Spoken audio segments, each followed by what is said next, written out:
Hello guys, workshop classes में आपका स्वागत करता हूं। आशा करता हूं आप सभी लोग अच्छे होंगे। दोस्तों, आज हम स्टार्ट करने के लिए जा रहे हैं एक्सरसाइज 1.1 चैप्टर सेट। तो आज हम सारा बेसिक कंप्लीट करेंगे। चलिए शुरू करते हैं। आप बेसिक की टेंशन मत लेना, बेसिक पूरा मेरी तरफ से बेसिक मैं पूरा सिखाऊंगा। एक्सरसाइज 1.1 में जो भी यूज़ होगा पूरा बेसिक में सिखाऊंगा, उसकी टेंशन मत लेना।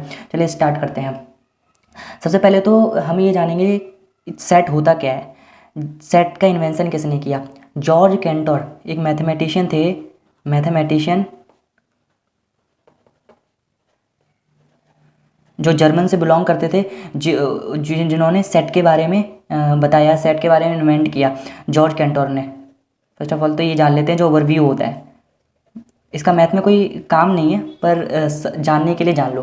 तो जॉर्ज कैंटर ने ये उस वक्त इन्वेंट किया था जब वो ट्रिग्नोमेट्री सीरीज़ को सॉल्व कर रहे थे, तो उनके दिमाग में चमका और फिर उन्होंने इसके बारे में इन्वेंट किया।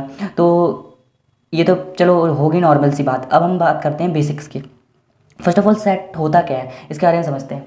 दोस्तों, आपने बहुत ही चीज़ देखी होंगे, जैसे कि अगर आप मंगाते हो बॉल का सेट लेके आ जाओ। रियल लाइफ के एग्जांपल में बॉल का सेट लेके आ जाओ, फ्लावर का सेट लेके आ जाओ, बुक का सेट लेके आ जाओ। वो तो रियल लाइफ प्रैक्टिकली में एग्जांपल हो गए।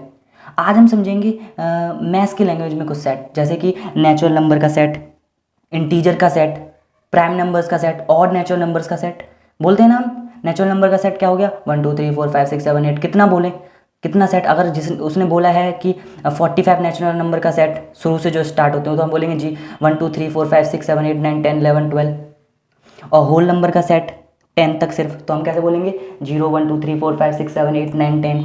इस तरीके के सेट होते हैं। और ये एक खास सेट है, इसको समझिए। जो चैप्टर की एक्सरसाइज में शायद यूज़ ना हो, बट ये पूरे जब चैप्टर आप करोगे एक्सरसाइज 1.2 तब जरूर यूज़ होगा। एक ये यूनिक सेट होता है। जैसे कि कोई मैंने इक्वेशन लिख दी x² - 5x + 6। अब बोलेंगे इसका सेट बताओ, तो इसका सेट कैसे पता चलेगा? इसका सेट जब पता चलेगा जब इसके जो सॉल्यूशंस आएंगे ना, x की दो वैल्यूज आएंगी 2 और 3। जब इसको आप सॉल्व करोगे क्वाड्रेटिक इक्वेशन को, तो x की दो वैल्यू आएंगी, तो इस वक्त ये सेट होगा।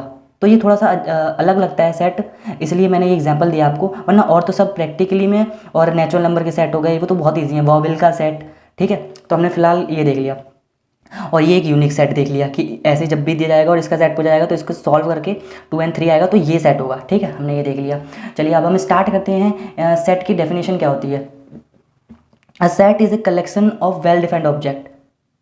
ये सेट की डेफिनेशन होती है। डेफिनेशन हम थोड़ी लिख लेते हैं यहाँ पर सेट की। A set is a well defined collection of objects. ये डेफिनेशन याद नहीं करनी है, बस समझनी है। अभी मैं समझा रहा हूँ, 2 मिनट में रुक जाइए आप।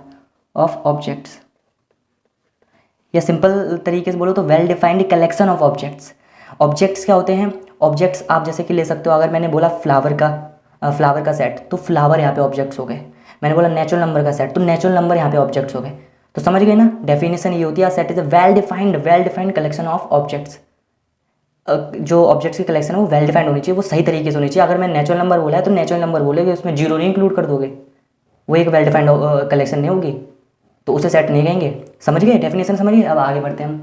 अब आगे हमें जैसे कि सेट को जो एक्सरसाइज में यूज होंगे वो तो हमें कैसे बताया जाएगा। फर्स्ट ऑफ ऑल सेट को किस तरीके से लिखते हैं, जैसे देखो मैंने बोला कि मुझे सेट दीजिए नेचुरल नंबर के जो 5 तक सिर्फ। तो हम कैसे लिखें? हमें पता है नेचुरल नंबर 1 से स्टार्ट होते हैं, 1 2 3 4 और 5 तक बोले ना। तो हम इसको कैसे लिखेंगे? हम एन से डिनोट कर देंगे, क्योंकि नेचुरल नंबर है ना। आप डिनोट किसी से भी कर सकते हो, वॉवेल किसी वॉवेल से भी डिनोट कर सकते हो, बट मैंने एन से डिनोट कर दिया, सही लगेगा। ठीक है, तो एन लिखिए और ये कैपिटल होना चाहिए। This should be capital. ये कभी भी आप ऐसे नहीं लिख सकते, छोटे में नहीं लिख सकते, ये हमेशा कैपिटल होना चाहिए। ठीक है, और कैपिटल होने के बाद हम लगाएंगे इक्वल, और हम ये वाला करली ब्रैकेट लगाएंगे। ठीक है, ये नहीं लगा सकते। अगर आपने ये लगा दिया तो गलत हो जाएगा। ये लगाओगे आप करली ब्रैकेट। ठीक है, करली ब्रैकेट लगा दिए। अब हमें जो बोला गया है कि कितने तक बोला गया, 5 तक, तो हम लिखेंगे 1 2 3 4 और 5, कोमा लगा लगा के लिख देंगे। बस इस तरीके से हमें सेट को रिप्रेजेंट करना पड़ता है। ठीक है, और इन सभी को बोलते क्या हैं? इनको आप बोल सकते हो एलिमेंट्स। इनको एलिमेंट्स बोला जाता है। कोई ने ऑब्जेक्ट्स बोलता है, ऑब्जेक्ट्स बोलता है, जैसे कि ये डेफिनेशन में ऑब्जेक्ट आया था। ठीक है, और कोई ने मेंबर्स बोल देता है, तो आप तीनों बस दिमाग में रखिए, क्योंकि एक्सरसाइज में कुछ भी यूज़ हो सकता है, तो आप तीनों को दिमाग में रखिए। ठीक है, हमने ये समझ लिया कि सेट को किस तरीके से रिप्रेजेंट करते हैं, और सेट को ये कैपिटल होना चाहिए, और ये सारे चीज़ को हम एलिमेंट्स, ऑब्जेक्ट्स, मेंबर्स कहते हैं। ठीक है, और हमने डेफिनेशन देख लिया, हमने एक यूनिक चीज़ ये देख ली। अब हम आगे बढ़ते हैं थोड़ा कि रोस्टर फॉर्म, सेट की रिप्रेजेंटेशन कैसे होती हैं वो हम समझेंगे। और उससे पहले एक और चीज़ मैं आपको बताना चाहूँगा, जैसे कि जब आप ये देखोगे, अगर सेट को, अगर मैंने आपको बोला कि इसका सेट लिखिए, जैसे कि ट्रिग्नोमेट्री शब्द लिख दिया मैंने,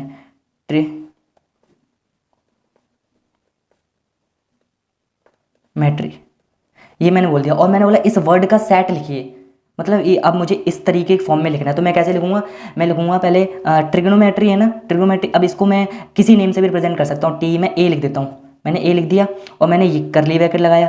अब देखिए मैं टी लिखूंगा, फिर उसके बाद मैं आर देखूंगा, जो रिपीटेड वर्ड होते हैं उनको एक ही बार लिखा जाएगा। देखो यहाँ पे आर है, आर है, तो अब मैं एक और आर नहीं लिखूंगा ये वाला, बस ये कंप्लीट हो गया, ये और ये हो गया, अब ये एक ही बार लिखा जाएगा। जो रिपीट कभी नहीं लिखते, इसे रोस्टर फॉर्म कहते हैं, और इसे रिपीट कभी नहीं करेंगे, इसमें बस एक ही बार लिखेंगे। आर हो गया हमारा, आर कितने बार है, 2 बार है, हमने एक बार लिख दिया। ठीक है, आई अब देखेंगे, आई का रिपीट हो रहा है, नहीं हो रहा, तो आई लिख देंगे कोमा लगाकर, आई भी हो गया। जी हो रहा है रिपीट, जी नहीं हो रहा, जी भी लिख देंगे।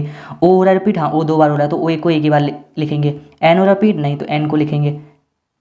एम नहीं हो रहा, तो एम को लिखेंगे। ई नहीं हो रहा, टी नहीं हो रहा, आर, आर इधर पहले से ही हो गया। ठीक है, तो इसको बंद कर देंगे, तो इस तरीके की रिप्रेजेंटेशन हो जाएगी, और इसको हम कहते हैं रोस्टर फॉर्म। क्या कहते हैं, रोस्टर फॉर्म, रोस्टर फॉर्म कहते हैं, और लोग इसे टेबुलर फॉर्म भी कहते हैं। रोस्टर फॉर्म कहो, और टेबुलर फॉर्म भी। जो एक्सरसाइज में ज़्यादा स्टार्ट होगा वो रोस्टर फॉर्म के नाम से स्टार्ट होगा, टेबुलर फॉर्म भी लोग इसे बोलते हैं। आप दोनों याद कर लीजिए, पर फेमस ये है, अधिकतर लोग इसे यूज़ करते हैं, रोस्टर फॉर्म को।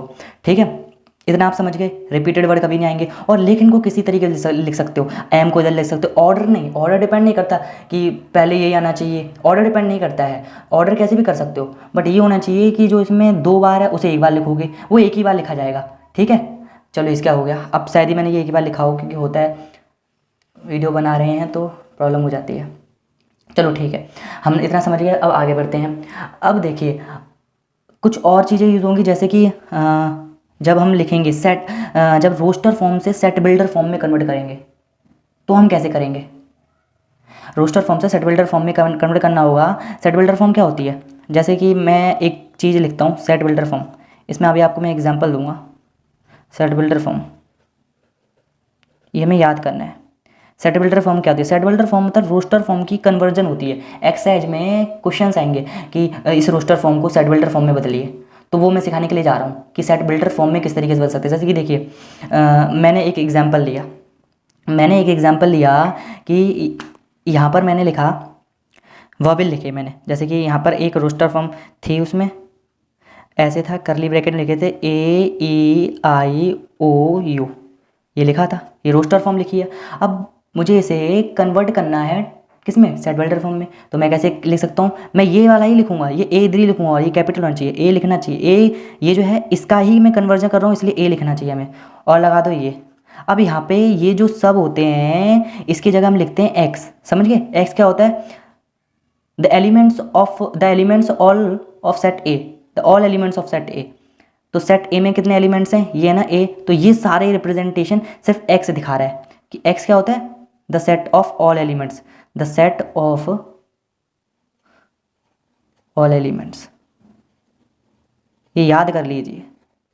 और फिर इसके बाद लगाते हैं हम रोस्ट, ये सेट बिल्डर फॉर्म में हम कन्वर्ट कर रहे हैं, सीखिए इसे ध्यान से, ये लगाते हैं, इसको हम कहते हैं सच दैट, ये रोस्टर फॉर्म में कन्वर्जन करने का तरीका है।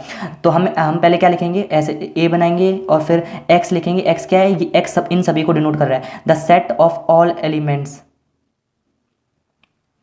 ये एक्स डिनोट कर रहा है। अब इसके बाद जो ये 2 पॉइंट्स हैं, ये डिनोट क्या कर रहा है, ये सच दैट डिनोट कर रहा है। तो हम इसमें अब सच दैट के बाद कैसे लिखेंगे, अब लिखेंगे एक्स, जो यही होता है वो इधर आएगा, x is A vowel of alphabet, but बस इजी, बस इस तरीके से इसे लिखेंगे। इसका लिखने का तरीका यही होता है कि इसे इंग्लिश में लिखा जाए, इसे ऐसे में नहीं, इसे इंग्लिश में लिखा जाए, यही तरीका होता है। X is a vowel of alphabet, सही है, हाँ सही है, या इंग्लिश अल्फ़ाबेट, कुछ भी कह सकते हो आप इसे। तो फिलहाल के लिए आप यहाँ से देख सकते हो कि इसमें ज़्यादा कुछ नहीं है, एक्सरसाइज 1.1 में इतना ही यूज़ होगा। अब हम बाद में सीखेंगे, इसका बेसिक मुझे लगता है इतना ही है। अब हम क्वेश्चन करेंगे, एक्सरसाइज 1.1 के क्वेश्चन करेंगे। चलिए क्वेश्चन स्टार्ट करते हैं। तो पहले तो मैं माफ़ी मांगना चाहता हूँ कि मैं वीडियो बनाते बनाते अटक जाता हूँ दोस्तों, सॉरी उस चीज़ के लिए, क्योंकि वीडियो में ध्यान चले जाता है। अगर मुझसे ऐसी ही गलती अभी बताते बताते होगी तो मुझे उस चीज़ के लिए माफ़ करना, पर पूरा समझाने का गारंटी है मेरी है, मैं पूरा आपको समझाऊंगा, पूरा बेसिक क्लियर करूँगा, सब कुछ बताऊँगा, बस ध्यान दीजिए वीडियो में। तो इसमें दोस्तों हमें बताना है कि सेट है या नहीं है। फर्स्ट क्वेश्चन हमारे पास है, which of the following are sets, justify your answer. इनमें से सेट है या नहीं है हमें वो बताना है।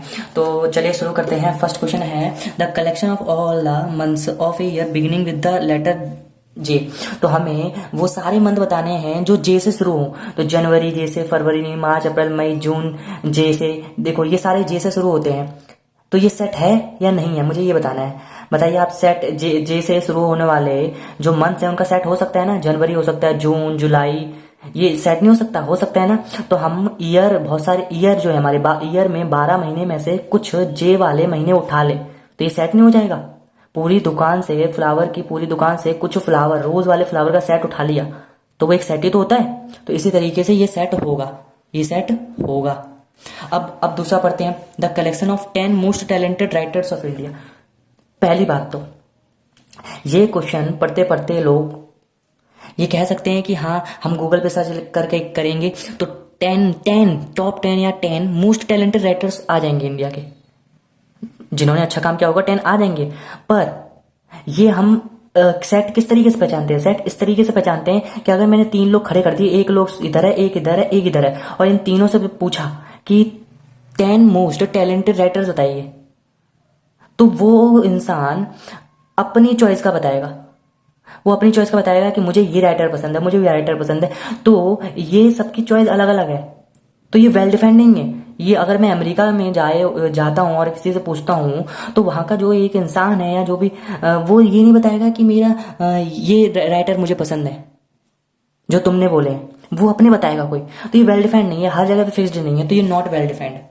नॉट वेल डिफाइंड है मतलब नॉट सेट, तो नॉट सेट लिखेंगे इसे। और अब इसे पढ़ते हैं, team of 11 best cricket batsman of the world. ये भी ऐसे ही होगा। हम अगर पेरिस में जाएं, ये पेरिस में खेलते नहीं है शायद, इंग्लैंड में जाएं तो वहां से हम किसी से पूछे तो वो अलग ही बैट्समैन बताएंगे, अपने फेवरेट बताएंगे। आपके फ्रेंड से पूछो, 3 लोगों खड़े कर दो तो 3 अलग अलग बताएंगे। सेट को हमेशा इसी तरीके से पहचाना करो कि 3 लोग खड़े कर दिया और 3 लोगों से अगर मैंने वो चीज पूछी तो तीनों एक ही आंसर देंगे या अलग अलग देंगे।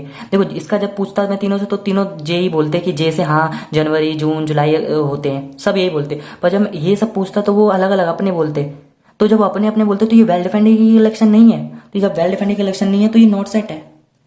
जब भी सेट आपको पहचानना हो तो आप 3 लोग खड़े होकर डिसाइड कीजिए। 3 लोग खड़े होकर क्या जवाब देंगे वही सबसे अच्छा है जानने से, उससे आप जल्दी समझ जाएंगे।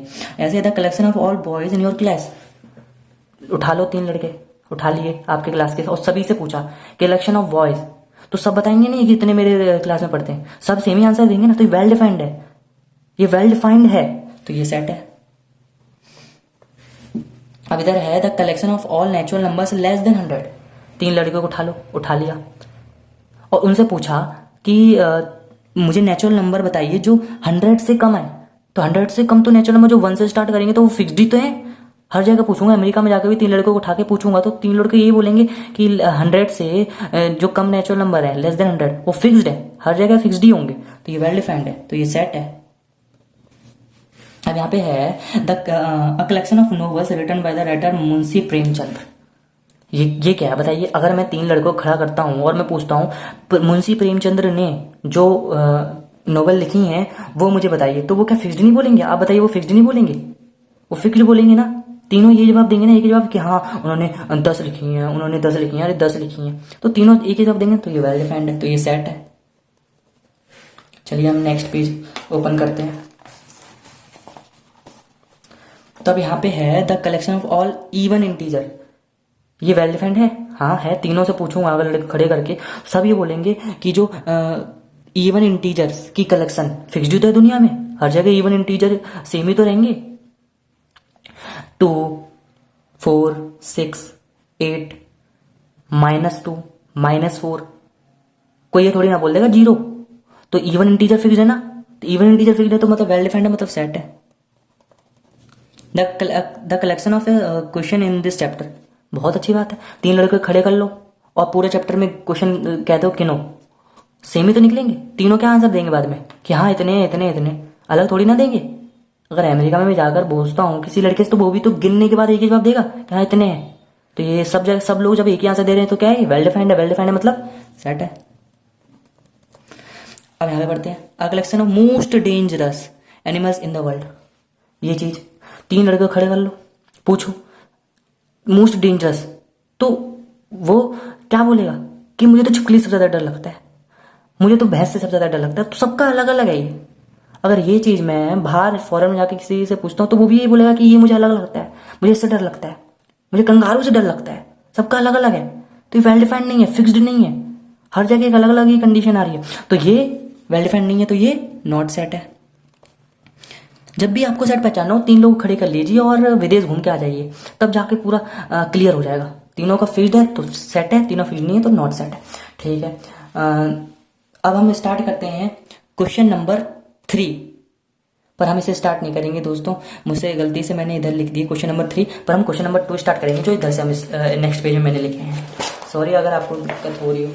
तो चलिए हम इसे स्टार्ट करते हैं। क्वेश्चन नंबर 2, क्वेश्चन नंबर 2 में बोला गया है लेट ए, हमें दिया गया है ये रोस्टर फॉर्म दी गई है, हमें ये क्या दी गई है, रोस्टर फॉर्म दी गई है। जब भी ऐसी कोई चीज दी जाए तो सीधे दिमाग में लगा लो रोस्टर फॉर्म है। ठीक है, रोस्टर फॉर्म दी गई। इंसर्ट दी एप्रोप्रिएट सिंबल, ये और ये इन द ब्लैंक्स।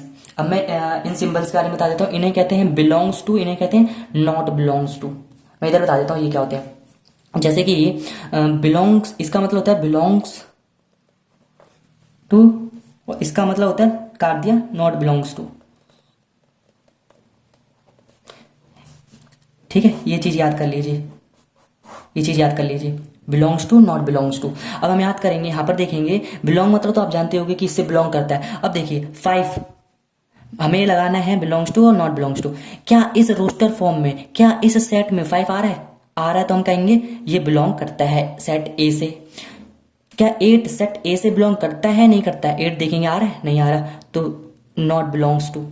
इधर देखिए 0 बिलोंग करता है, नहीं करता, नहीं करता है। दिख रहा है कहीं आपको, यहाँ पे दिख रहा है, नहीं दिख रहा है। तो अब इधर देखेंगे 4 करता है, हाँ 4 करता है। 2 करता है, हाँ 2 करता है। 10 करता है, 10 नहीं करता है। तो ये तो बहुत ईजी है, इसे याद कर लीजिए, बहुत ईजी है। ठीक है, अब हम क्वेश्चन नंबर 3 करते हैं जो कि इधर है।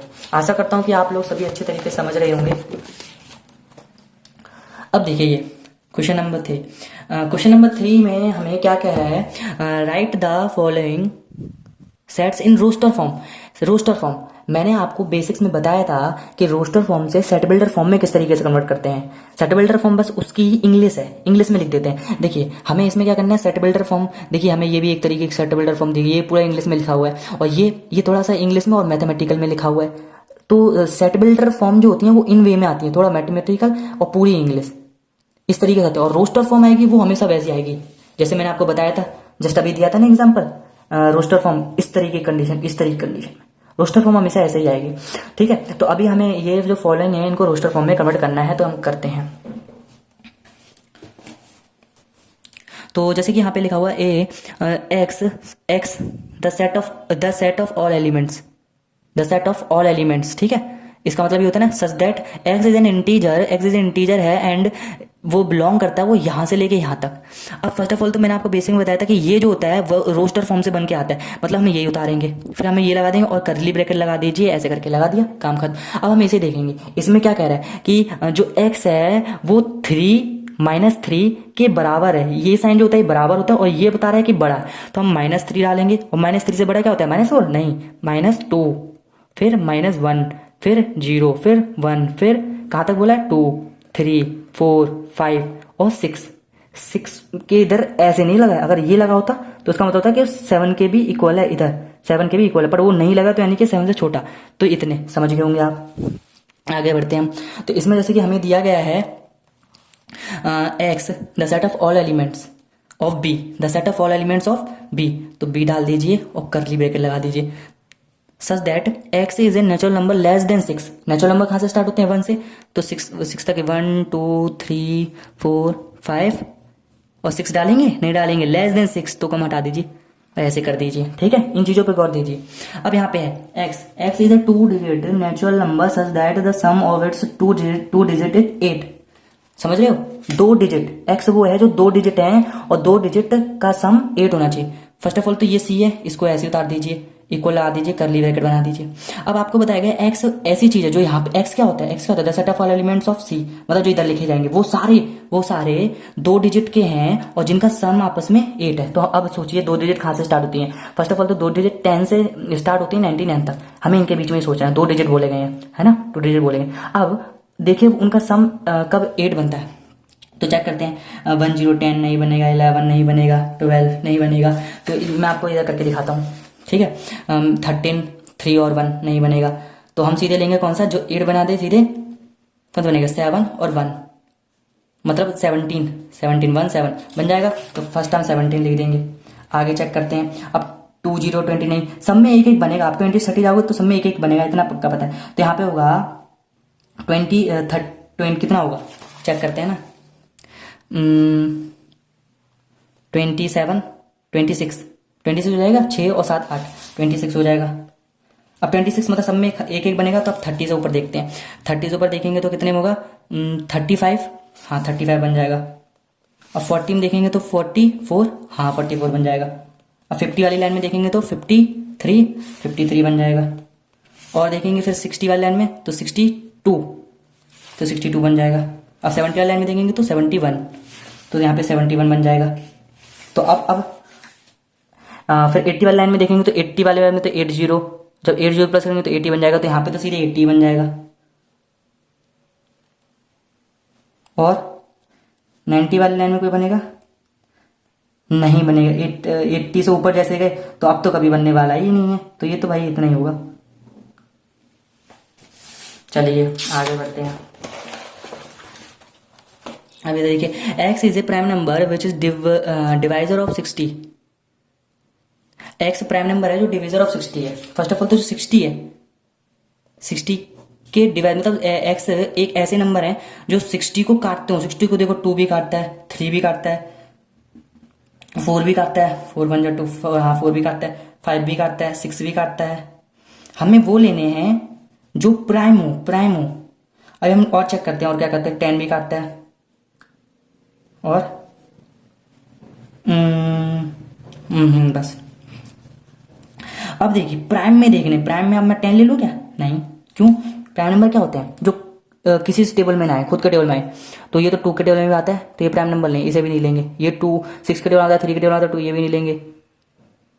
5 लेंगे, 4 नहीं लेंगे। 3 देखिए किसी के अपने टेबल में आता है, 2 के टेबल में आता है, किसी के टेबल में आता है, 3 भी लेंगे। 2, हाँ 2 भी लेंगे, 2 इवन प्राइम नंबर होता है। तो 2 हो गए, 3 हो गए और 5 हो गए। तो यहाँ पे आ जाएगा, इसे डी डालेंगे, ऐसे करेंगे, 2 3 और 5 हो गए। अब आगे बढ़ते हैं। The set of all letters in the word trigonometry. पहले तो ये उतार देंगे, ऐसे कर देंगे, कर्ली ब्रैकेट बना देंगे। अब ट्रिग्नोमेट्री का मुझे लिखना है रोस्टर फॉर्म, तो किस तरीके से लिखेंगे, टी लिखेंगे। क्या टी रिपीट कर रहा है कहीं, क्योंकि मैंने आपको बेसिक्स में बता दिया था कि रिपीटेड वर्ड एक बार लिखेंगे। देखो टी यहाँ पे एक बार है, तो बस हमने टी को एक बार नहीं लिखना है। आर लिखेंगे, आर रिपीट कर रहा था ना, हाँ, तो हमने आर को एक बार लिख दिया, ठीक है। आई रिपीट कर रहा है, नहीं, आई रिपीट कर रहा है, नहीं ये तो टी है, नहीं आई नहीं रिपीट करता, आई एक ही बार ही आएगा। रिपीट करता तब भी एक ही बार ही लिखते। जी भी एक ही बार, ओ 2 बार आ गया तो एक ही बार लिखेंगे। एन एक ही बार है तो एक ही बार लिखेंगे। एम एक ही बार है तो एक ही बार लिखेंगे। ई भी एक ही बार है, ठीक है। और आर हमने पहले लिख लिया। वाई एक ही बार है तो हम ऐसे लिखेंगे, ठीक है, सही है ना। चलिए ठीक है, अभी आते हैं। अभी तक क्वेश्चन हमें क्या कहा गया है, the set of all letters in the word better better, पहले बात तो ये लिख लीजिए, आपको देखकर ये लिखना है, फिर कर्ली ब्रैकेट लगा लीजिए। फिर बेटर में देखिए बी, तो बी लिखिए। ई, ई लिखिए। ई देख लिया आप, एक और रिपीट कर रहे हैं, हम एक ही बार लिखेंगे, ठीक है। टी, टी लिखेंगे। 2 बार रिपीट करा तो हम टी एक ही बार लिखेंगे, फिर आर लिख देंगे, आर तो एक ही बार रिपीट कर रहे हैं। तो ये भी हो गया। Hopefully you understood. Thank you.